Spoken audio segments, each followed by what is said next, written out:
Hodge sends Esparza in motion. Gives to Meadows. Meadows dragging guys inside the 35-yard line. Jim, I tell you, Redondo right now is taking a page out of Mira Costa's playbook defensively. They've gone to an 8-man front themselves, actually 9 men. That last play, they didn't have one defender past 6 yards on the line of scrimmage, so they're content to try to stop this running attack from Mira Costa. 2 yards on that one. Be 2nd down and 8 now for Mira Costa. For posterity, they are the visiting team tonight, but it doesn't much matter. These two schools in the shadow of one another, just a couple of miles apart. Jose Meadows. Meadows into a huge mud puddle down near the 30-yard line. That'll be short of a first. Well, we talked about the field position that Mira Costa has enjoyed already. They had it on the 34 after the first series. They got it on the 50 after the punt. And it was a good return by Esparza, Mike Esparza, and he got a good block from his cousin, Joe Esparza, 76. Right, we get a chance to see Joe with a great block right there to spring Mike. So already early in this game, the Esparza family with some highlights, Jim. David Abu Halaka for Redondo ended up on his back in a hurry. Up the middle and near the first down should be enough on 3rd and 3. And I think it is. They're going to move the chains. First down again for Mira Costa. And isn't this a luxury for them, JJ, just to do it on the ground? Right, and right now, Redondo, like I mentioned earlier, they already have 8 men up in the line of scrimmage.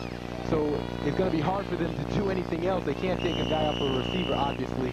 So they are really at a crossroads right now and trying to stop this powerful offense from Mira Costa. Another first down for the Mustangs. Ball resting right at the 25-yard line. Go to the short guy up the middle. Ryan Vasquez again. Oh, they're spreading it out pretty well between the two backs. Right, that is their element of surprise at this point in the game, is they have gone to both backs. You know, early in the game they played early in the year, Meadows had 90 yards and Vasquez only had 1 rush for 22. So far, the balanced attack has got Ryan Vasquez on track and has allowed Mira Costa to move the ball very effectively here in the first quarter. 2nd down and 3 now. Ball at the 18-yard line. Mira Costa already in front, 6-0. Hodge to Meadows. No, it's not Meadows. They brought a new guy into the backfield, Curtis Holloman. So that's a 3rd different guy to carry the ball out of the backfield. Well, since the running backs are doing all the work, I guess Mira Costa and Coach Don Morrow think that they have to get more carries to spread the wealth a little bit so they'll be able to last for 4 quarters in this. Yeah, and the mud guys are going to get very tired pretty quick. Curtis Hoffman actually starts on defense. He is the speed back in this trio of backs for Mira Costa. Now they go 3 guys in the backfield. They put some beef back there. If they go to Meadows, now they're going to go to the short man up front on the dive. Whistles and flags from the back judge. Clock stopped with 1:17.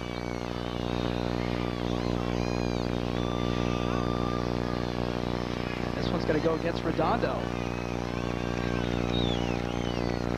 Surprising call that they would blow the ball dead, and I know that's exactly what the Redondo coach, Gene Simon, is looking at right now. 2 penalties so far, both of them against Redondo. Moves the ball to the 10. Moves the chains. It's a first down. Now let's take a look at the football. It rests just outside the 10-yard line, so I guess they could get a first down without scoring, but the ball would almost be touching the goal line. So from here, it's almost first and goal for these guys right now. Now that's Esparza in the backfield, the big guy, 235 pounds. Back there to lead the way. Meadows churning. Meadows spinning to the 6-yard line. What an outstanding run by Meadows. He's really running hard with the mud. The mud obviously hasn't detracted from his effort. And you see, he does the one thing that running backs always do. Once he gets the first initial hit right there, he keeps his legs driving, keeps moving forward and surging forward. He's actually picked up about 3 extra yards just on second effort alone. 2nd down now at the 7-yard line. And again, 3 guys in the backfield this time. They put Esparza on the left side. They run to the right. Meadows maybe back to the line of scrimmage. Good reaction by Redondo that time. And that was actually, Jim, the first time that the Redondo defense has swarmed the running back. That time about 5 red helmets all over Meadows that time. So maybe they're starting to try to catch catch on a little bit how to stop this running attack. They're going to have to, because at this point, Mira Costa is perfectly content running the ball. They won't throw the ball, and this is a very balanced attack. Get a chance to see the off-tackle play, but notice the red helmets, the red hats around the ball right there. The first time that we've seen tonight that they use that swarming type of defense.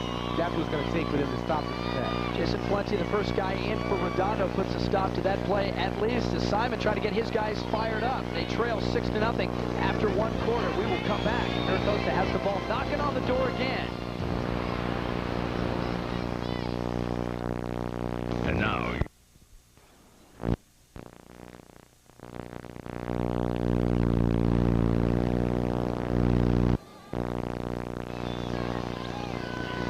Saturday afternoon, the Los Angeles Kings will be in Toronto to take on the Maple Leafs in a game you can see here live on Fox Sports West 2. Our coverage starts at 4:30. The puck stops here. The Leafs and the Kings. Fox Sports West.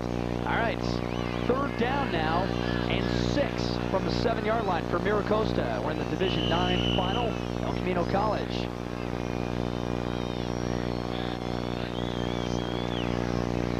Fake to Meadows. Hodge rolls and throws to a man at the goal line, and it's a touchdown. It's Vasquez coming out of the backfield. The short man flares out, and Hodge tosses it to him. Tremendous call by Coach Don Morrow here. They've been running all game long, as we talked about. This time he goes to play action fake. Ryan Vasquez wide open. It was easy pitch and catch for Hodge. We get a chance to look at the play action. We missed off tackle. It was a great play fake. Right here, Hodge, easy pitch and catch as Vasquez is wide open. Just slides into the end zone. It looked like his knee might have hit before he actually got to the goal line, Jim. I think he got a good call there. I think he might have been down as well.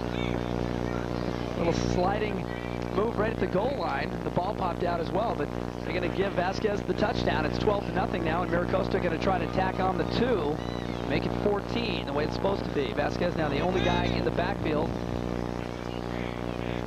2 receivers to the right. They fake to Vasquez, and Hodge rolls out, pressure, throws it the flat, nobody there. So Mira Costa comes up empty on both conversion attempts, but they lead 12-0. Again, on a 3rd and 6 from the 7, it's a good call.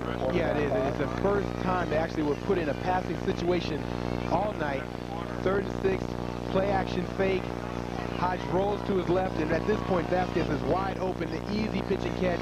As you see his knee split, it looked like it actually might have been before the line, Jim. Controversy always surrounds big games like this. Chris Reno coming up from his cornerback spot to make the hit. And again, looked like Vasquez slid. The official was right there and has a much better angle. Of course, we're way back at the 50, and he was standing on the stripe. 11 plays, 50 yards, 4.5 minutes. Now, that's what you want on a night like this. Right, you got to give credit to the offensive line for Mira Costa. They've been going predominantly to the right side. Jason Hove, Matt Schaefer, they've been doing a tremendous job. And Jim, one note, Hove is one of the best linemen in the area, along with Scott Huber for Peninsula. Rodolante and Kogan back for Redondo.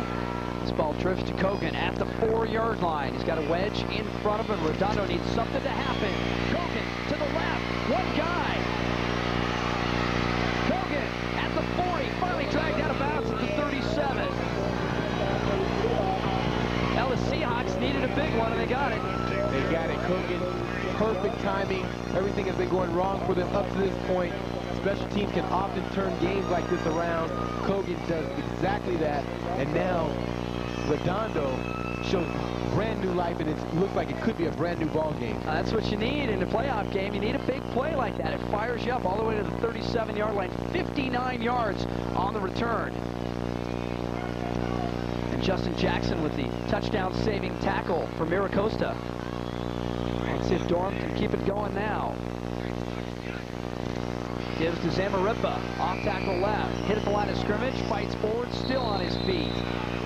Nice gain on 1st down for Redondo, and Redondo folks who have braved the weather, and really both schools represented well, JJ. We were talking about it when it started raining early, and everybody knew how heavy this storm was supposed to be, the El Nino. I don't know if you know that's what they're calling it. Yeah. We didn't expect a big crowd, but we got one. Every time there's a cloud in the air, they refer to El Nino.